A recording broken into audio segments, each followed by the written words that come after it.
In the early,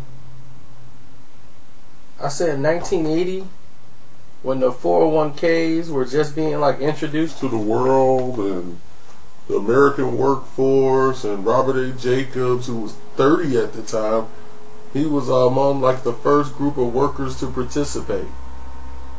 See, and they thought it was a great thing because of the huge benefits of the 401k at the time, and the company contributed 6% to it, and that's just free money. You know, and prior to the introduction of 401k, he invested 10% of his pay into like high yield saving accounts. By age 30, he had already had like $30,000 in savings. Jacobs accumulated about $700,000 in his 401k and nearly $300,000 in mutual funds and about $20,000 in individual stocks. Now, those are real numbers, folks. Those are real numbers. And even after being laid off in 2008, after nearly 20 years with the company, you know, a photo supplier manufacturer, and left unemployed for 14 months after starting his own consulting firm, you know, Jacobs chose not to suspend his contributions. And that's one thing that people, they think that's the first thing they got to do. I got to stop my 401k. Don't do that. One of the basic rules is that regardless of the situation you're in, you should still try to save something, you know. Put something away for whatever income you may get. You know, although less than what you were saving while employed, you're still committed to allocating 5% to your retirement saving, you know.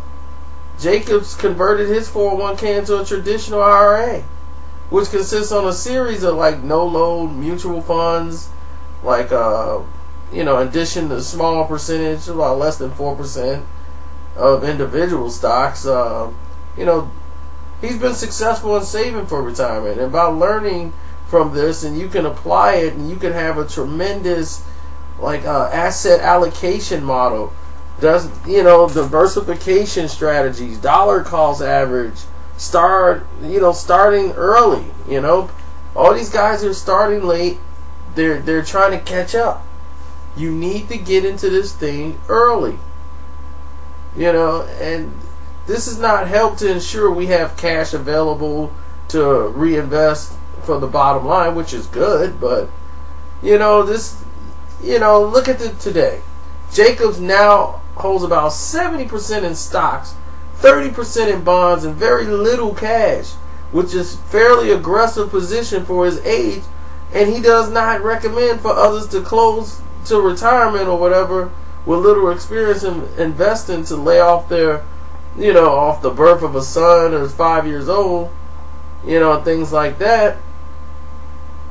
But these assets, 1.2 million in liquid assets now, worth about 1.7. You know, these are the type of numbers that, you know, I'm not saying this is for everybody, but for in business, it's a necessity for your retirement to think about your future, think about your kids.